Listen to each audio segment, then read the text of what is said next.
one of the best discussions we will ever have on climate change, global warming, United Nations Framework Convention on Climate Change, Conference of Parties, the NDC, NCQG, greenhouse gases, carbon offset, Article 6 क्या चीज है, loss and damage fund क्या चीज है, net zero क्या चीज है। तो ये सारी चीजें आज की एक सिंगल डिस्कशन में आप सीख जाओगे, राइट। एंड आपको ये याद करके जाना है आज। ये इतने इंपॉर्टेंट टर्म्स हैं, ये बार बार आपके सामने आएंगे। या तो आप एक बार बहुत अच्छे से कवरेज कर लेते हो किसी भी चीज की, and then that will not be a struggle anymore for you, otherwise you will keep on struggling. So let's pay attention. उससे पहले ये बहुत जरूरी है हम कुछ बेसिक टर्म्स जान लें। Is this fine all of you? कोई भी आर्टिकल हम पढ़ें related to this, we need to know all these basic terms, and इसके अलावा कोई ज्यादा इंपॉर्टेंट टर्म रह भी नहीं जाएगी। So let's see one by one. First is United Nations framework convention on climate change. क्या चीज है ये? This is an agreement, an international agreement that was signed in 1992, right? In which summit? That summit is known as Rio Summit, RIO। तो ये Brazil का एक शहर है, रियो डी जेनेरियो। वहां पर एक ऐसा कन्वेंशन साइन किया गया था बाय डिफरेंट कंट्रीज, एंड कोशिश क्या थी? Obviously what the name says, framework convention on climate change. Climate change से लड़ाई करना। 1992 से हमने ये एग्रीमेंट साइन कर रखा है। आज तक किया क्या? कुछ ज्यादा नहीं किया, कोशिश कर रहे हैं। एंड आज हम एक ऐसी स्थिति में आ चुके हैं जब हमारी एग्जिस्टेंस खतरे में है। Human existence is in danger because of the impacts of global warming and climate change. Now what is global warming? Very simple, हमने फॉसिल फ्यूल्स बर्न करने स्टार्ट किए, right, which led to carbon emissions. Carbon emissions या carbon molecules किसी भी चीज में हो, for example methane, carbon dioxide, तो वो एक्ट करते हैं एज हीट ट्रैपिंग एलिमेंट्स। तो जब हमने फॉसिल फ्यूल्स बर्न की और ग्रीन हाउस गैसेस निकली, इन्होंने हीट को ट्रैप करना स्टार्ट कर दिया। जो इंसोलेशन, इनकमिंग सोलर रेडिएशन धरती पे आ रही थी और रिफ्लेक्ट होके वापस जा रही थी, कुछ हमारा एटमॉस्फेयर उसे एब्जॉर्ब कर रहा था नेचुरली, सो दैट हमारी धरती बहुत ठंडी ना हो जाए और रहने लायक रहे। फिर हमने बहुत सारी ग्रीन हाउस गैसेस इमिट कर दी, तो ये जो नेचुरल बैलेंस था ये खराब होना स्टार्ट हो गया, और जो ग्लोब है वो वार्म होना स्टार्ट हो गया। एज अ रिजल्ट हमें और बहुत सारे कॉन्सिक्वेंसेस दिखे, क्लाइमेट चेंज होना स्टार्ट हो गया। बरसात ज्यादा, कम, सूखा, cyclones, natural disasters. We are going through all these things currently. ये होगा नहीं आने वाले समय में, this is happening. Is this fine all of you? We are done with UNFCCC, climate change, global warming and green house gases. ये सारी चीजें हमने कवर कर ली है। अब ये जो कन्वेंशन साइन करने वाली सारी कंट्रीज हैं, हर साल मिलती हैं, और इस कॉन्फ्रेंस को कहा जाता है conference of parties, and this is true for any other convention. कोई भी इंटरनेशनल कन्वेंशन एग्रीमेंट साइन किया जाता है, उसके जब सभी मेंबर्स जो सिग्नेटरीज हैं वो मिलते हैं, उसको बोलते हैं conference of parties, right? It is fine. So we call them conference of parties. यहां पर COP29 क्यों लिखा हुआ है? Because this is the 29th meeting which is going to happen for the United Nations Framework Convention on Climate Change in Azerbaijan, Baku. Do you know where this country is? Azerbaijan कहां पर है? आपको थोड़ा बहुत अंदाजा है या नहीं है? हाँ जी। तो ये बड़ा एक हॉट टूरिस्ट स्पॉट हो गया है आजकल। इंस्टाग्राम पे रील्स भरी पड़ी हैं, जो लोग बाकू जा रहे हैं अब, राइट? आपको पता लग जाएगा थोड़े समय में। It is going to get very popular now, right? Baku, Azerbaijan, Armenia, ये दोनों आपस में अभी पिछले 3-4 साल पहले एक वॉर में भी एंगेज कर चुके हैं, राइट? सो आज ढूंढना आपने रशिया के पास है on the Europe side. Atlas खोल के आप अजरबैजान ढूंढोगे, वहां पर ये COP29 होने वाला है, एंड ये हर साल होगा। आज मैं आपको प्रेडिक्ट कर देता हूं, पिछले 20 साल से न्यूज़पेपर में यही सब आ रहा है।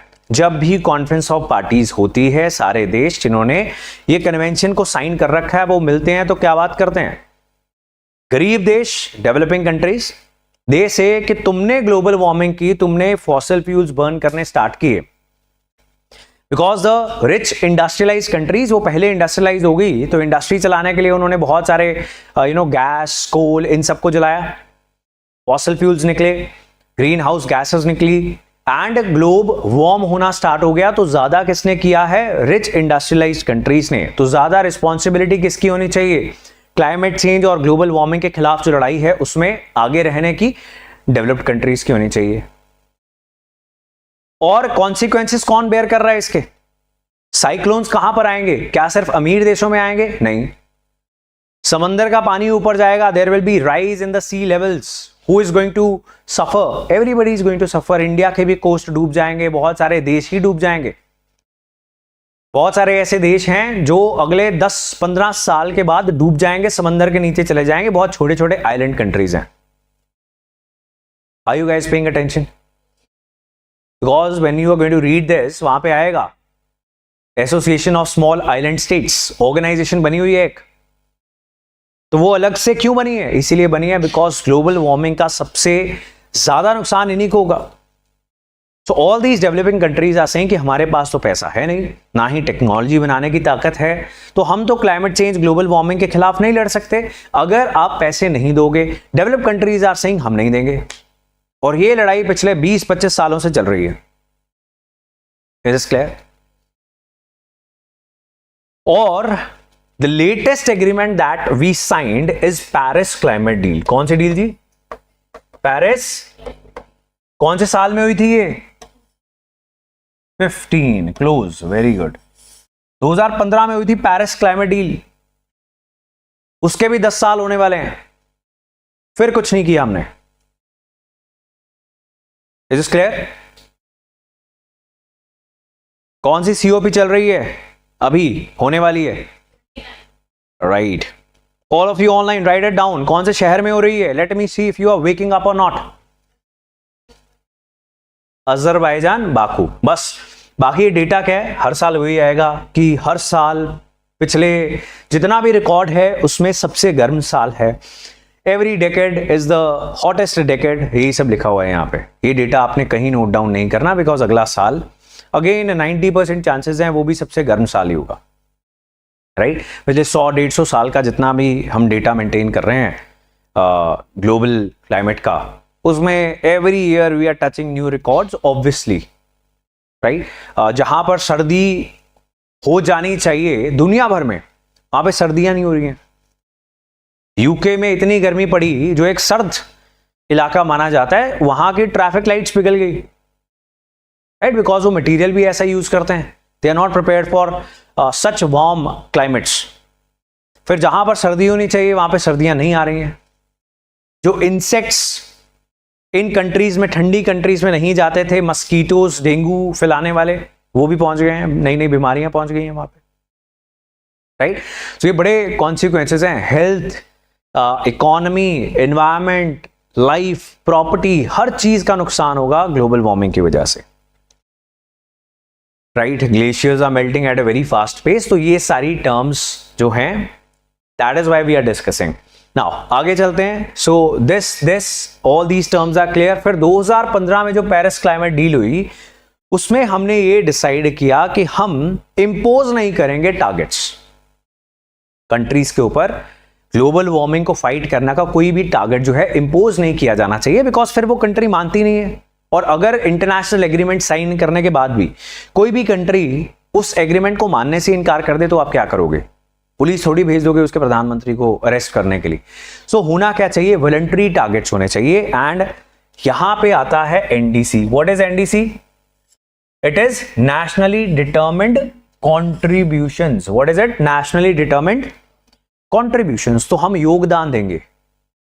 Right, so that is very important. तो 2015 की पेरिस क्लाइमेट डील के बाद सभी देशों ने अपना अपना एनडीसी डिसाइड किया और इस इंटरनेशनल सीओपी में बता दिया। उसके बाद क्या ये कंट्रीज उसको फॉलो कर भी रही हैं? The answer is no. Right, so India is trying very hard. India बहुत कुछ कर भी रहा है, सोलर पावर में, कार्बन ऑफसेटिंग में। ऑफसेटिंग क्या चीज होती है? कोई भी कंट्री या कंपनी अगर जरूरत से या लिमिट से ज्यादा कार्बन एमिशन कर रही है, तो किसी ऐसी चीज में इन्वेस्टमेंट करके उतनी कार्बन एमिशन को ऑफसेट करेगी जितनी उसने एक्स्ट्रा की।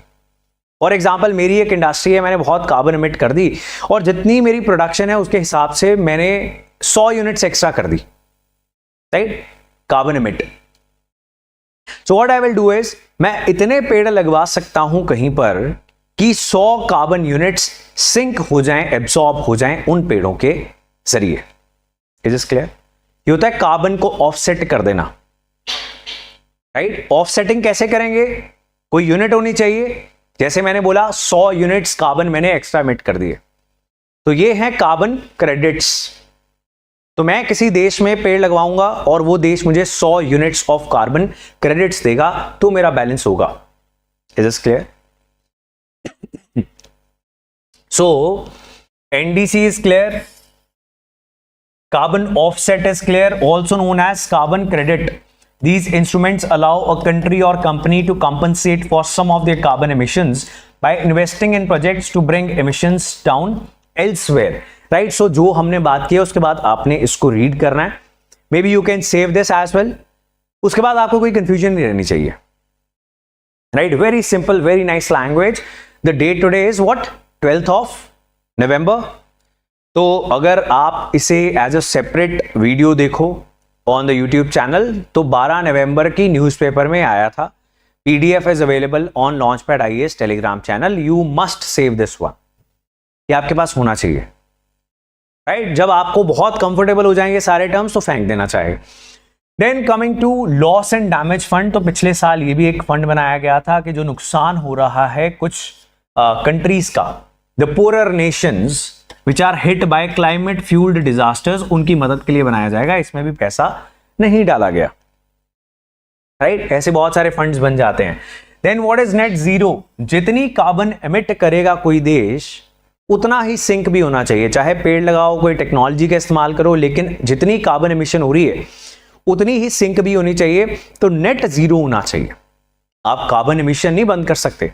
आप कोल से बनने वाली बिजली बंद कर दोगे, गाड़ियां चलानी बंद कर दोगे, ये तो पॉसिबिलिटी नहीं है.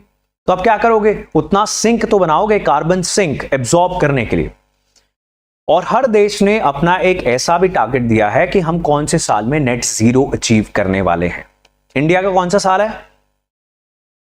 When is India going to achieve net zero? Anyone? Quickly. It is 2070, 2070.